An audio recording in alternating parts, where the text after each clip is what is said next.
everybody. Welcome to the I Said It Was Cool podcast, episode 5. This podcast connects with the song Winter that I just put out. Winter is about the ups and downs of life. Metaphorically, it's the seasonal, cold, warm, back and forth, light, dark, that kind of thing. And today, I'm talking to my friend Mitchell. Mitchell and I met when we were in treatment together. So this conversation is from the vantage point of alcoholics and drug addicts, essentially, among other things.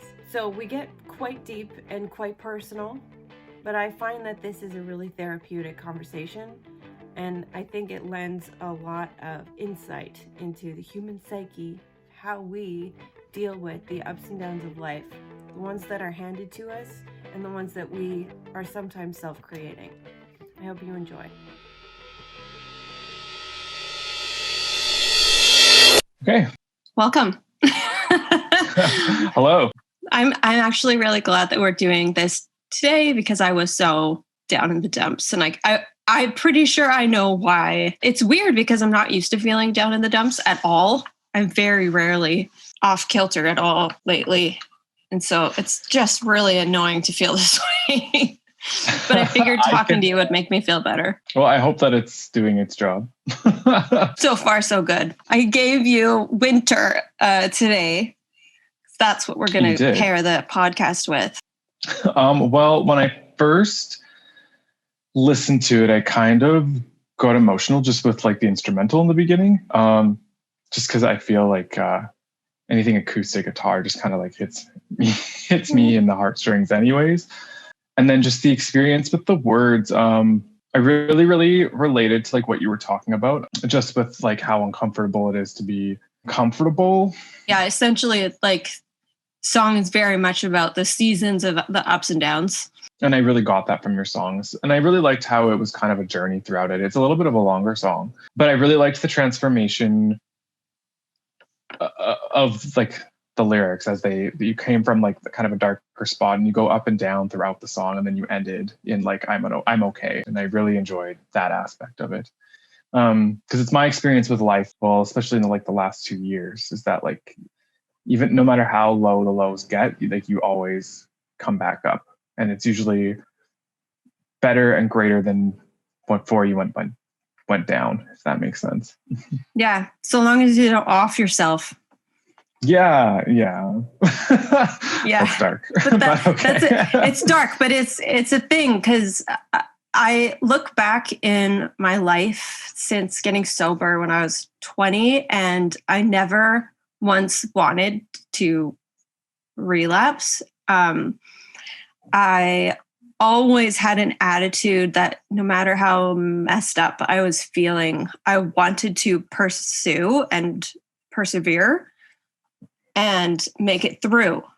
And it was this underlying philosophy, I guess, that I have no idea why I had it, but I had it. I lost it eventually at around the 11-year mark. But, and that's the interesting thing, is that if I have that underlying mantra that I'm going to make it through this, no matter what it is, then I do.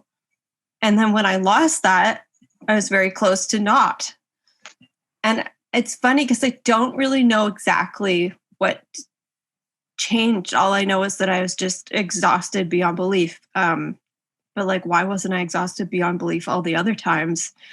Which is always sort of a mysterious question that I'll wrestle with. But even though it sounds like really dark to say, as long as you don't off yourself, it's like lots of people do.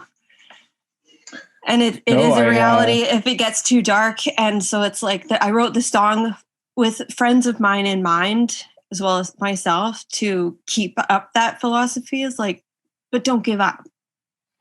Right. Well, and I can appreciate the darkness in a way, Kendall, because it's,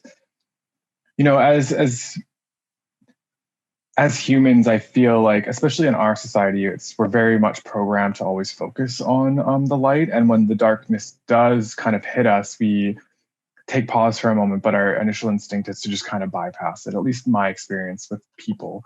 So, like we see that in like like our fairy tales and like novels and stuff. Like it always just has a happy ending kind of thing. But like real life isn't like that. And I think I can really appreciate where you're coming from with that.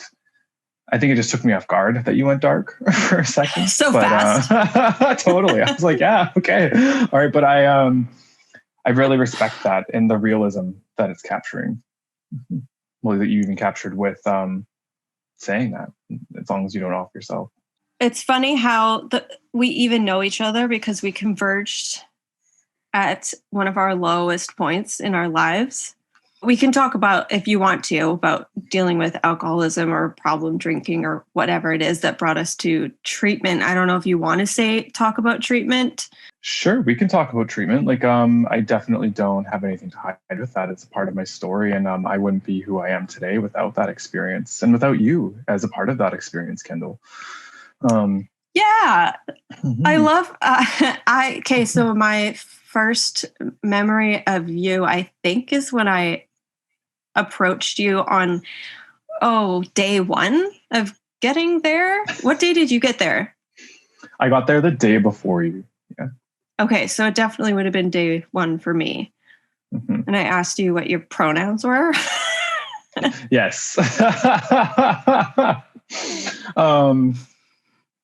And I remember that as well, maybe a little bit more vividly than you. But yeah, you approached me and you asked me what my pronouns were. And I think I specifically remember just being like, I don't care.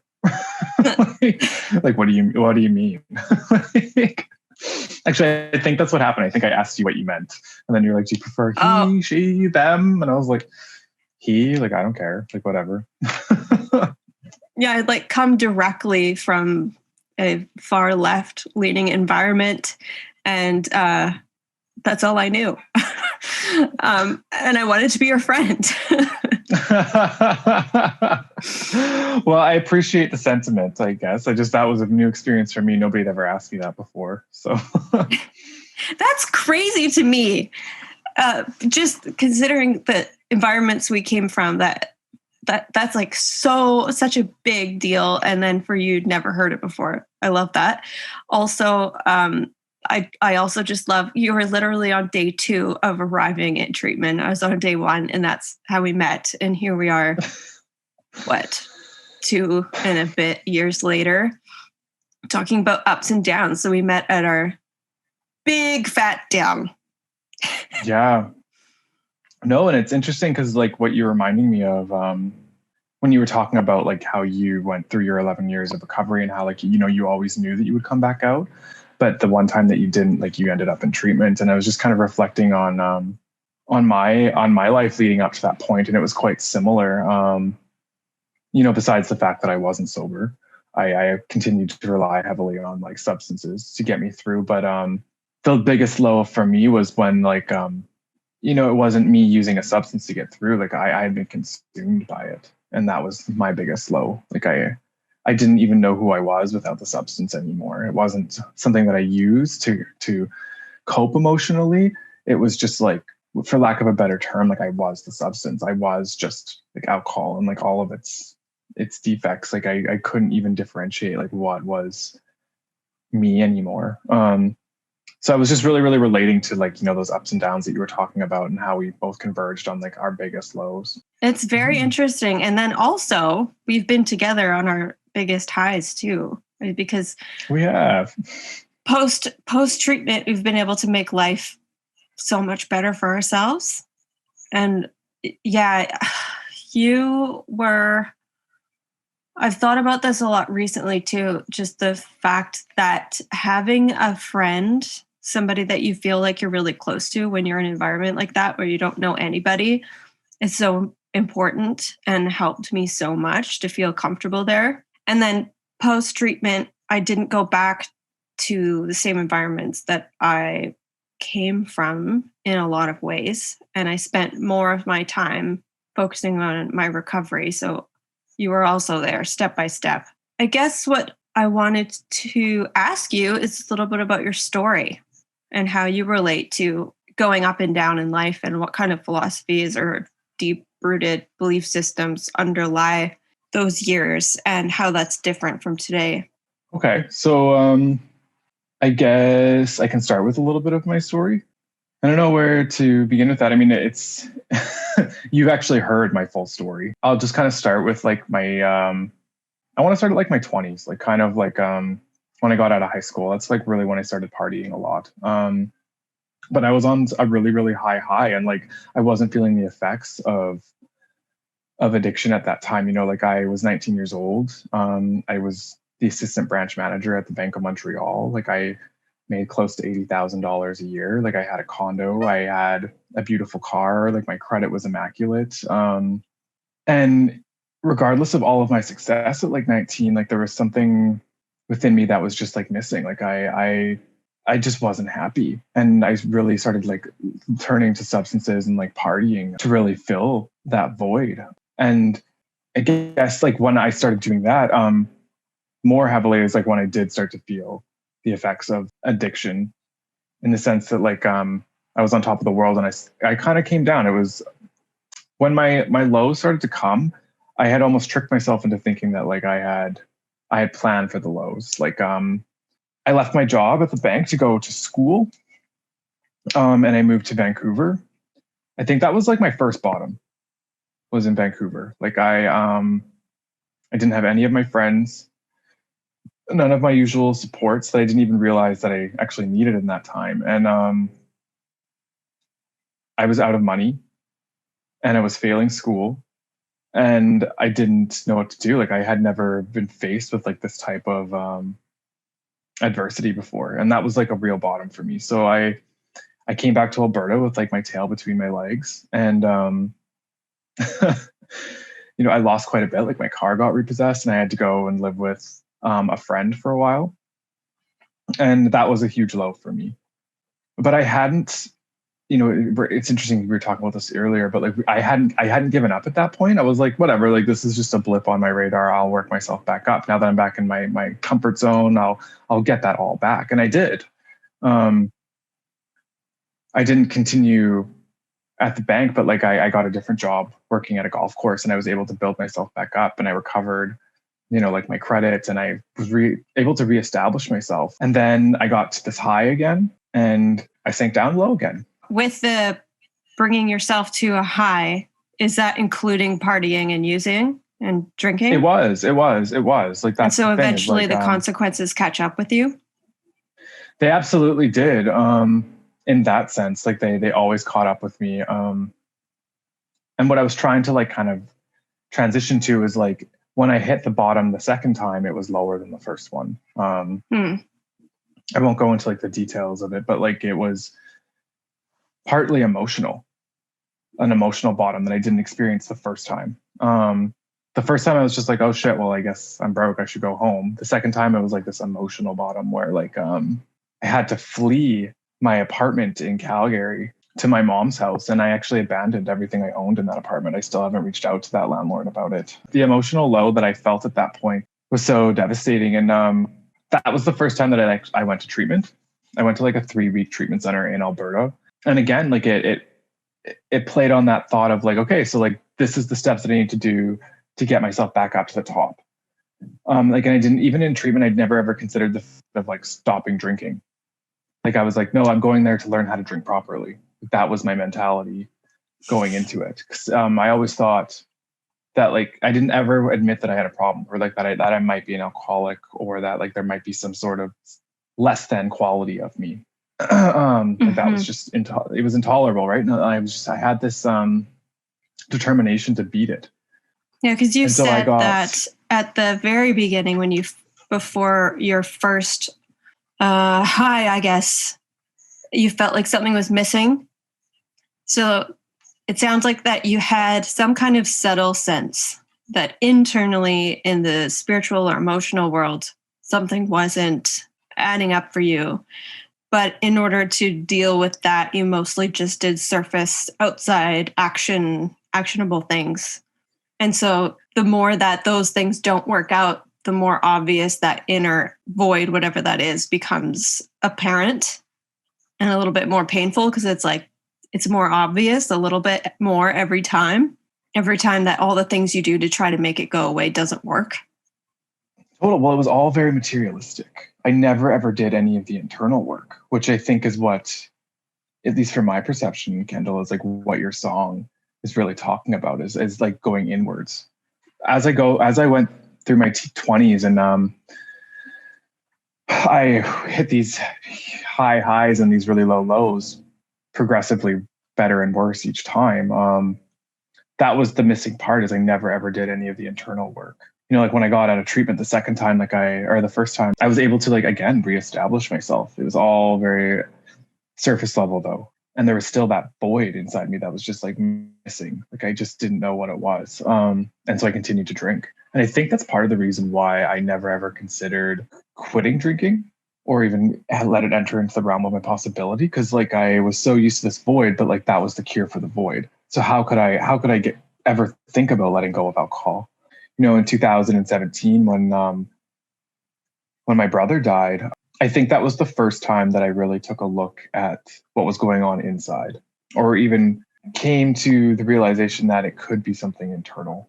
Because like the loss of my brother really, really hit me internally, and it destroyed me. So like it's hard to articulate such intense emotions. Mm-hmm. And like, I know this is a challenge, but for me to even ask anybody to do these with me, it's very courageous, and which requires a lot of vulnerability.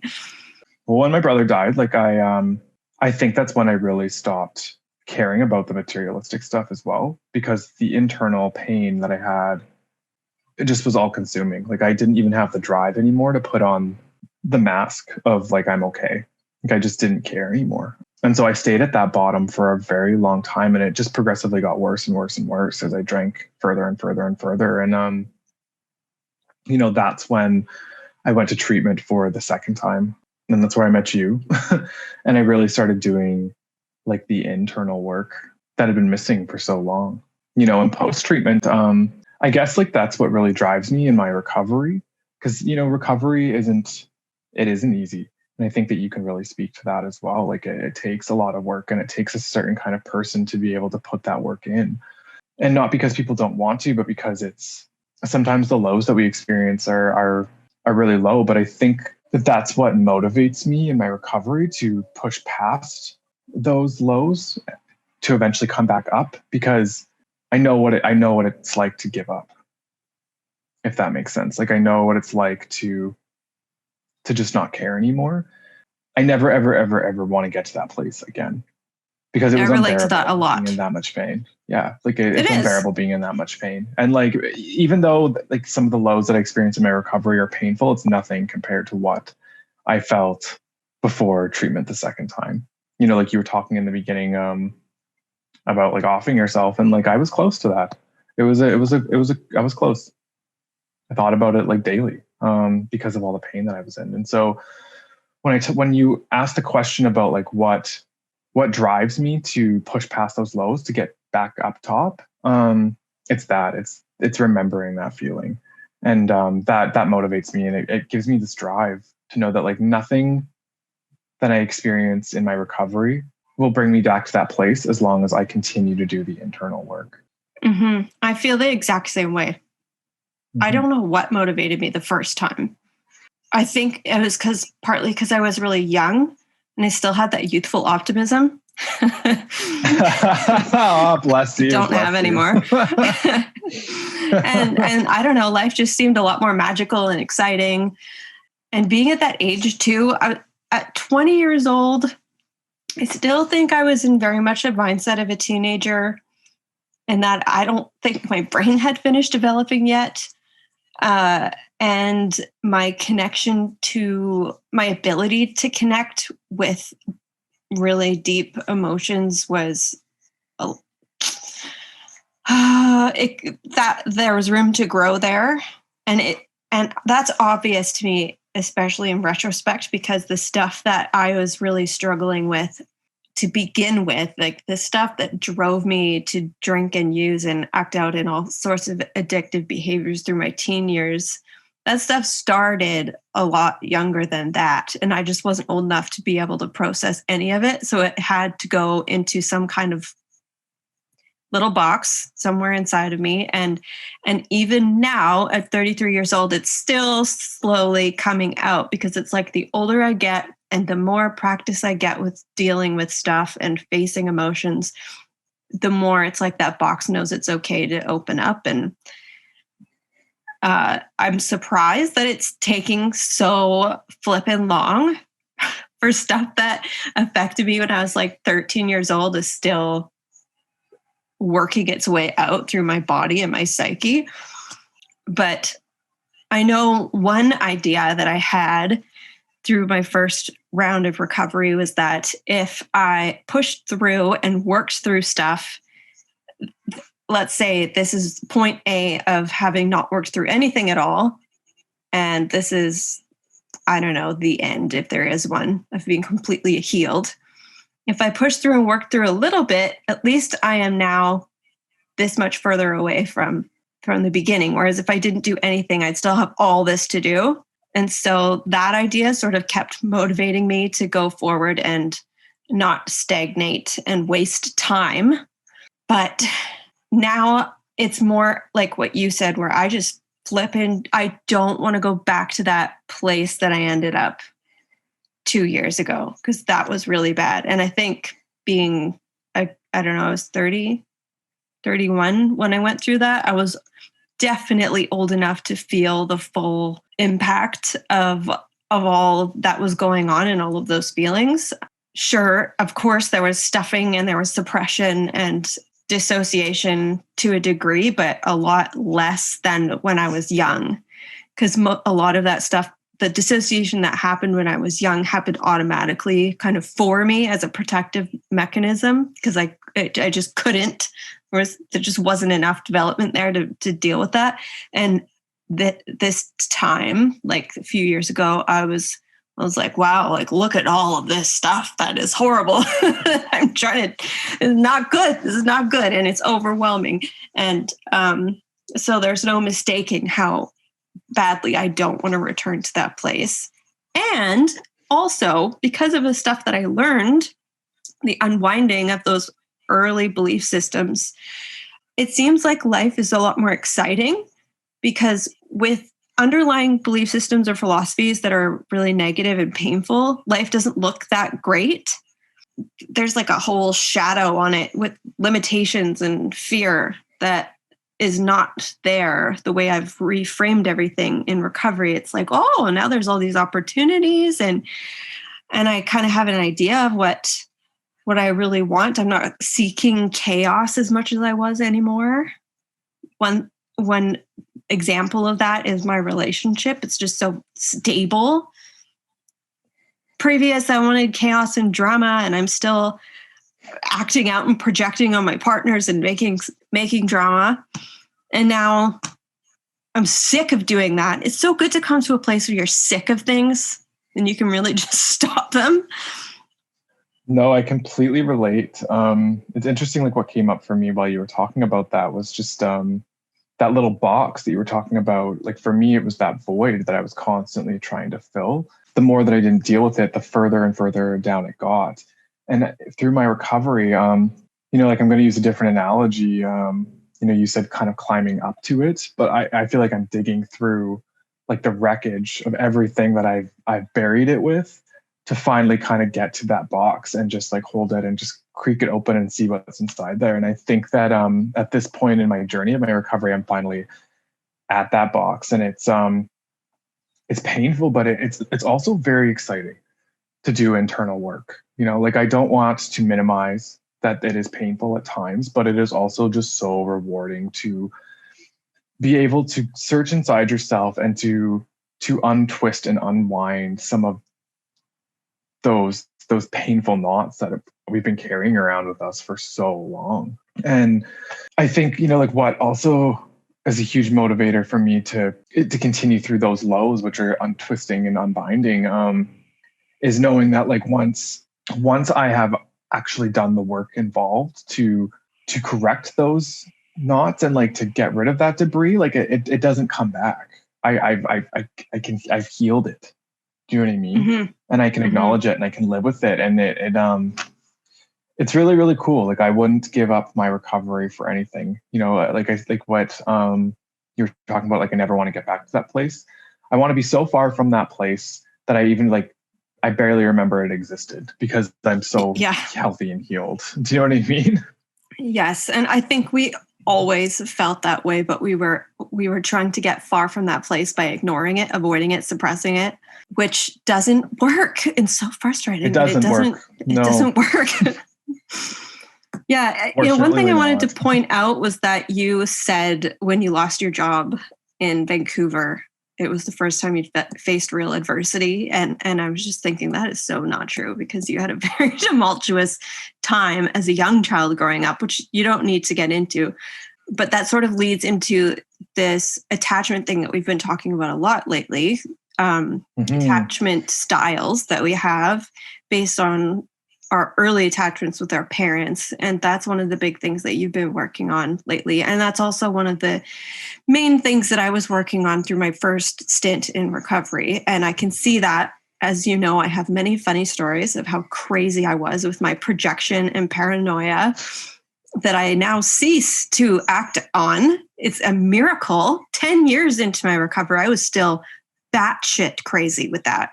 Like paranoid to the nth degree. But it did come to a point where I suddenly became so aware and embarrassed and ashamed of my behavior. And I could see that I was still doing the same thing I was doing when I was 13. I was like making up a story as if there was something to be afraid of. But the thing that I was afraid of wasn't really happening. I was just always afraid that it would happen, but it was never actually happening. So I acted as if it was happening and as if it always might be around the corner.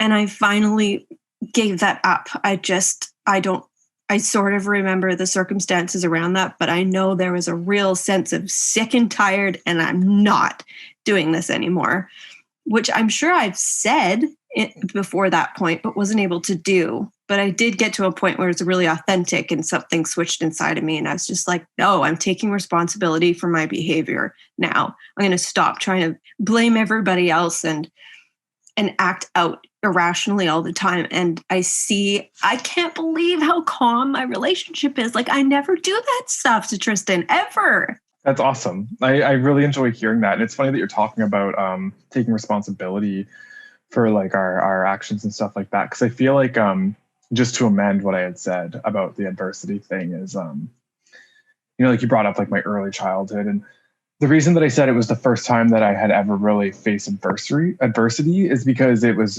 adversity of my own making.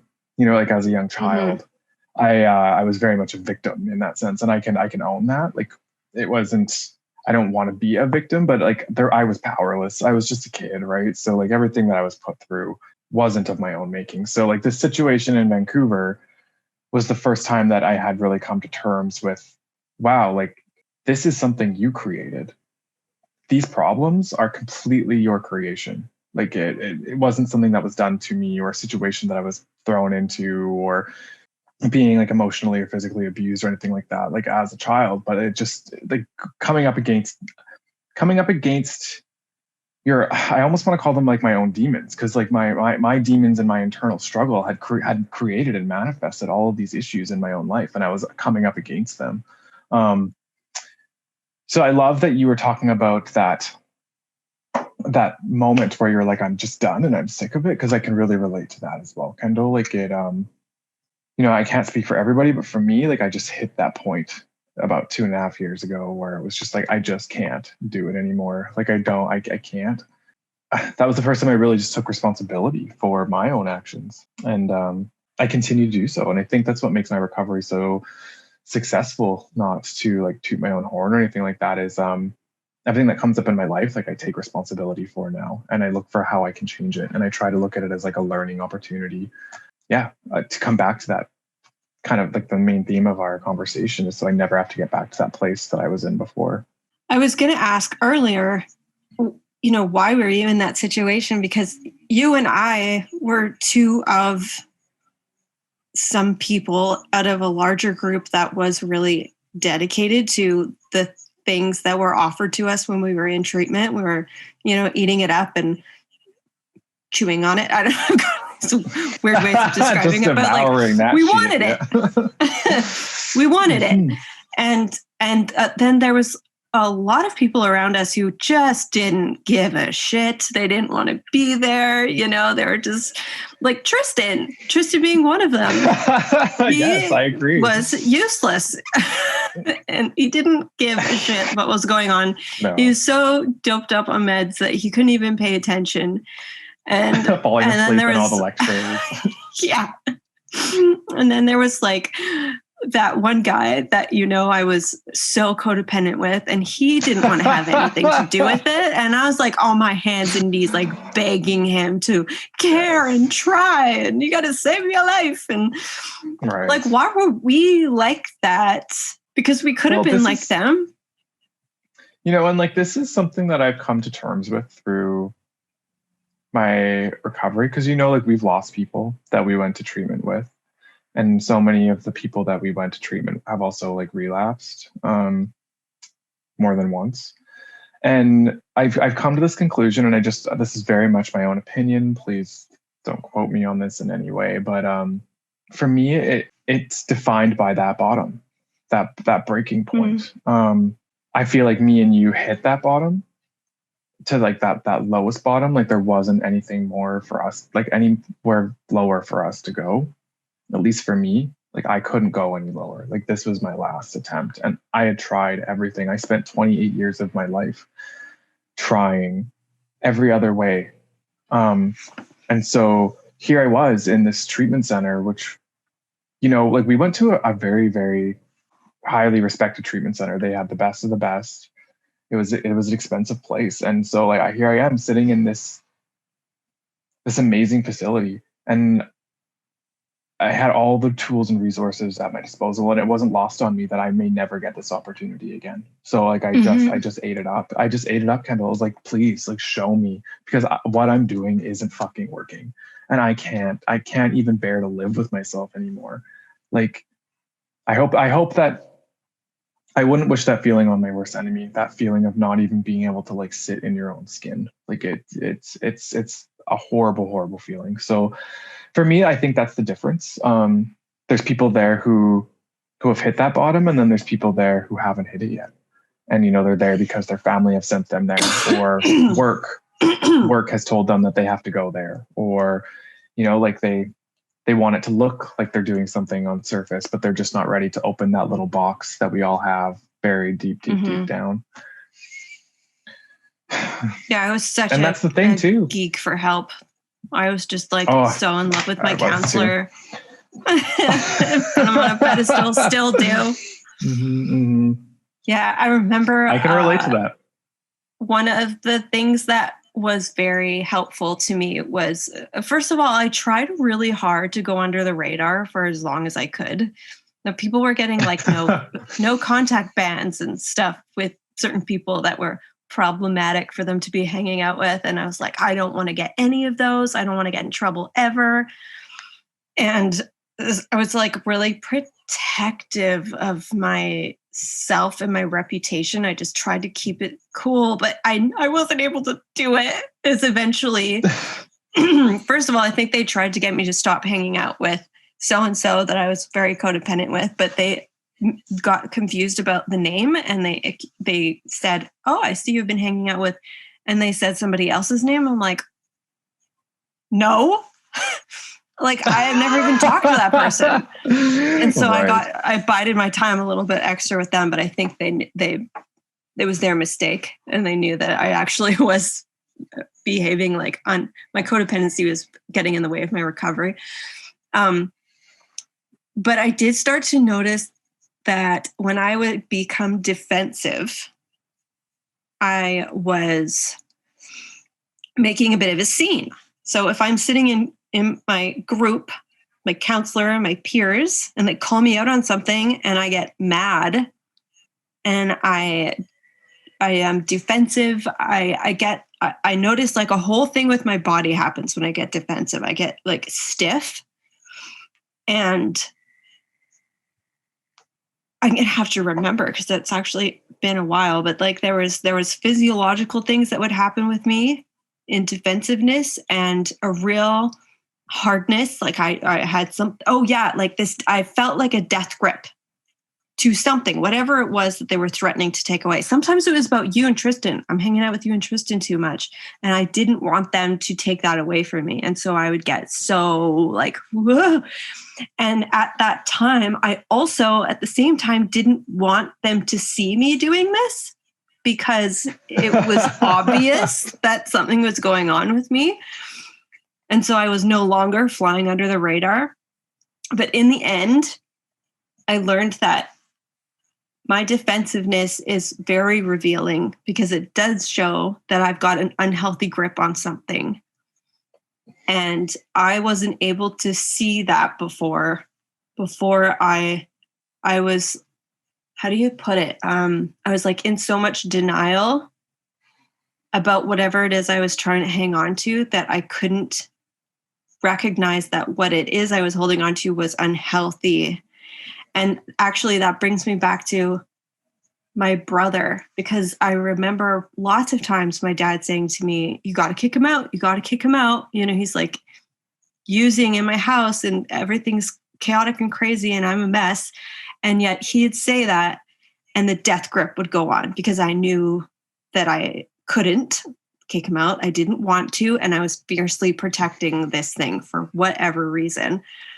But eventually learning and to learn how to be able to let him go and release him was like the greatest thing of my life.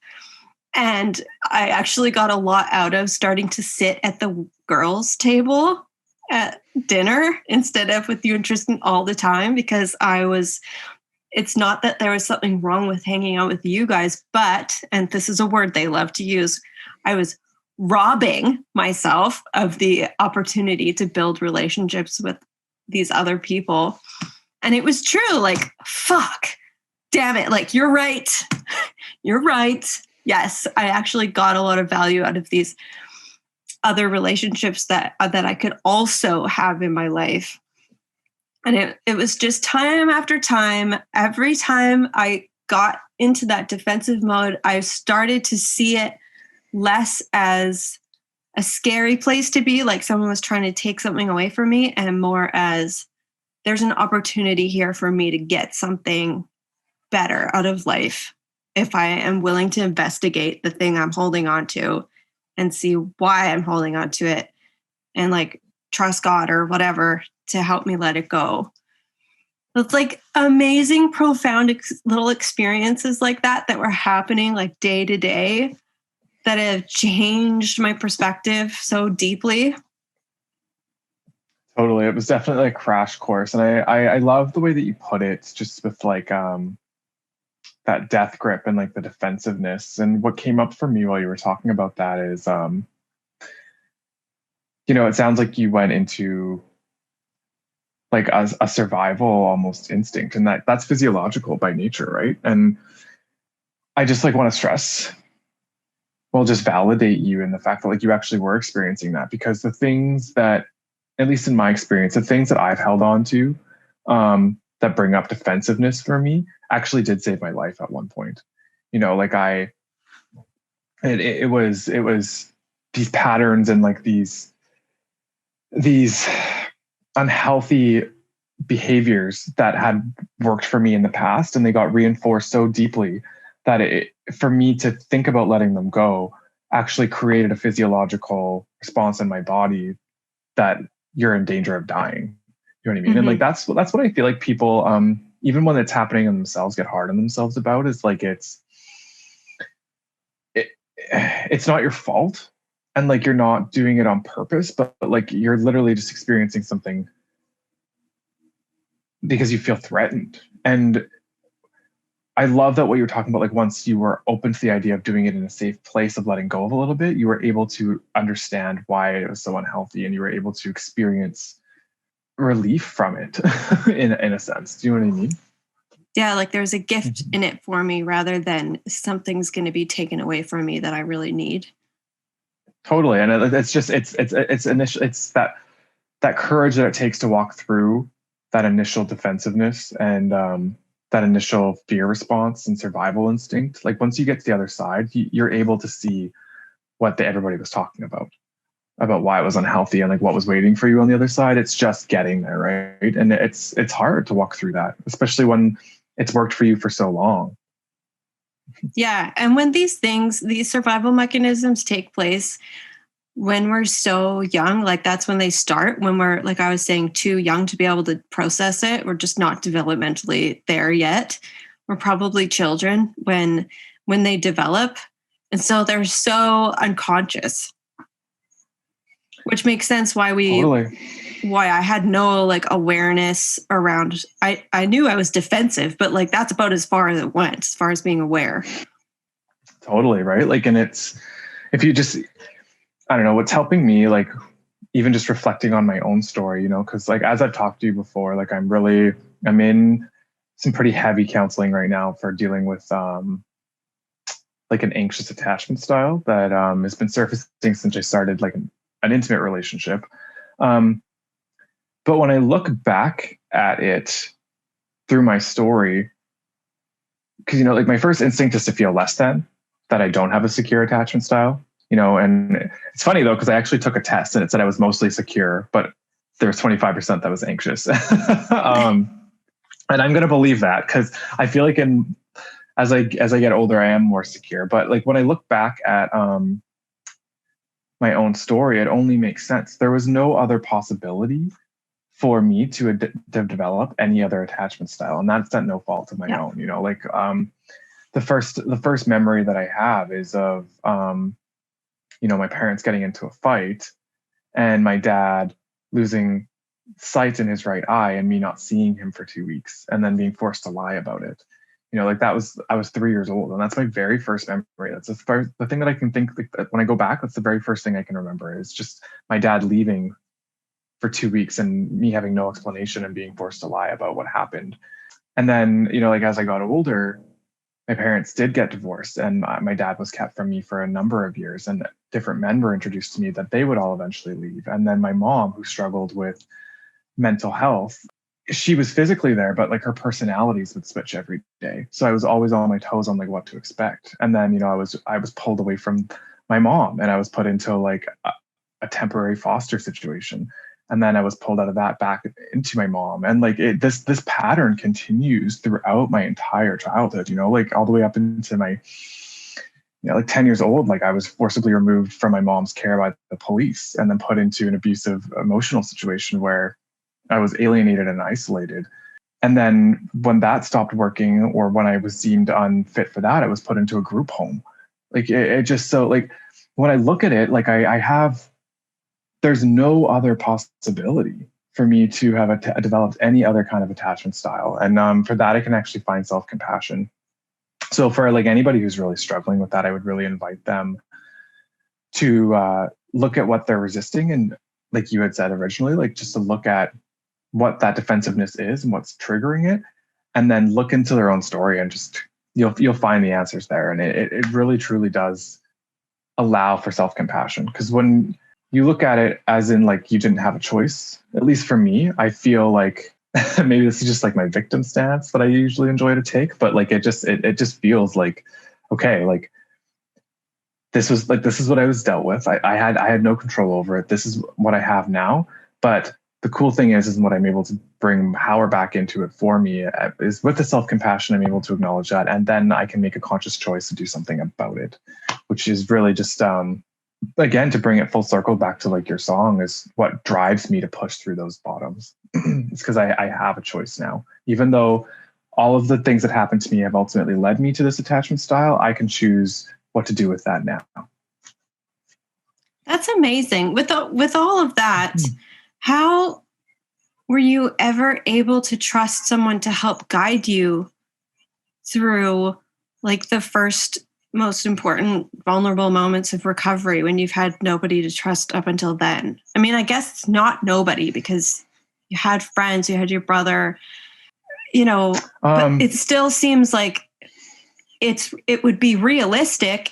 It would be understandable if you never got help and you were just like, fuck the world. I don't trust anybody. I never will. And I'm just going to be a miserable, sad sack for the rest of my life. And it would be totally justified. So like, There must be Um, something connecting I all don't humans know. to this idea of moving forward, healing something aside from, almost apart from our negative experiences. Well, that's an interesting question too, and like this comes to like a core belief that I have about humanity is that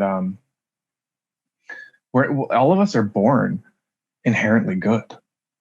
Like we don't come out of the womb like murderers and addicts and stuff like that. Yes, there's a predisposition to it genetically for addiction, but like it's the things that are done to us. So somehow through my experience in my life, I was able to hold on to that piece of me that was inherently good and wanted something better for myself. And I think that's why when I hit my low and my very bottom, it was so painful.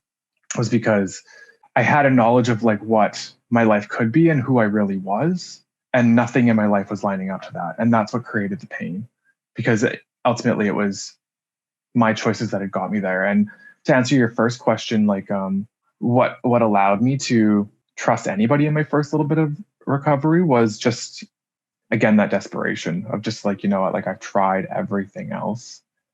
Why don't I just try letting somebody else help me for a little bit? And I also had an amazing counselor, you know, like she was very much a mother figure and like a stern mother figure that like I never had growing up. So like when I was getting in my shit, where my real mother would, you know, validate that and almost reinforce that behavior and just give in to me, mine wasn't having any of it. So I was forced to look past my defense mechanisms at what was actually going on underneath it. And that's where the healing really started to take place. And I had amazing people like you, Kendall, and like Tristan, and like some of the other friends that I've really, really made starting in Cedars. Why did we love Tristan so much?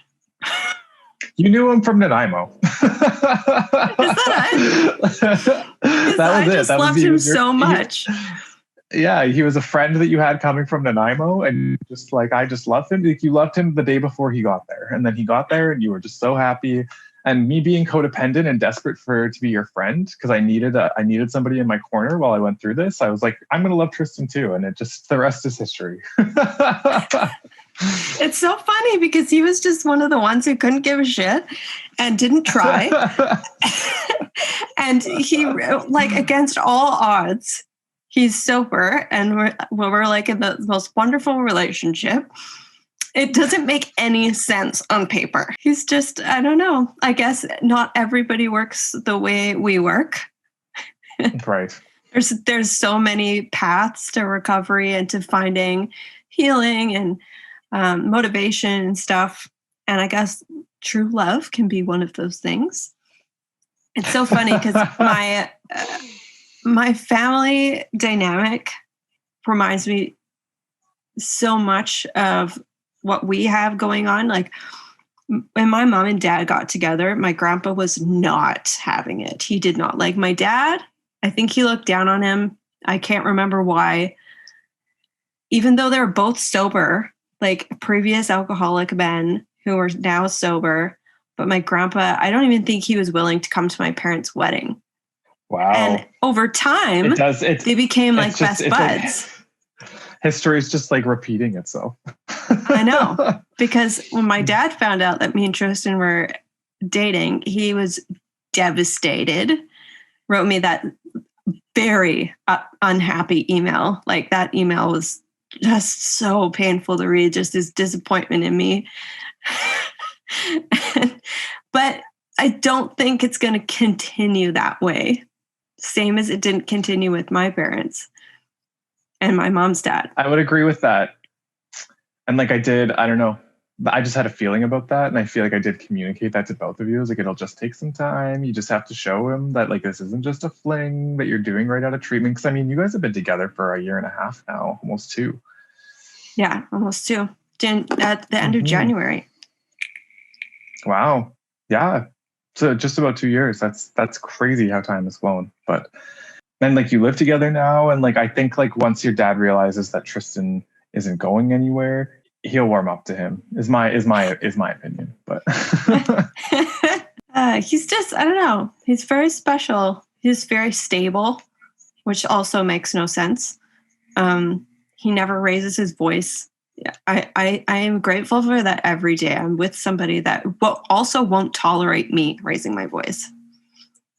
I raised my voice once and he was like, that doesn't happen in our house. And I was like, oh. I was ashamed of myself, but I was also like, yes. It sounds like he's just his dad. I know. That doesn't happen in our house, even though it's a heated argument. Yeah.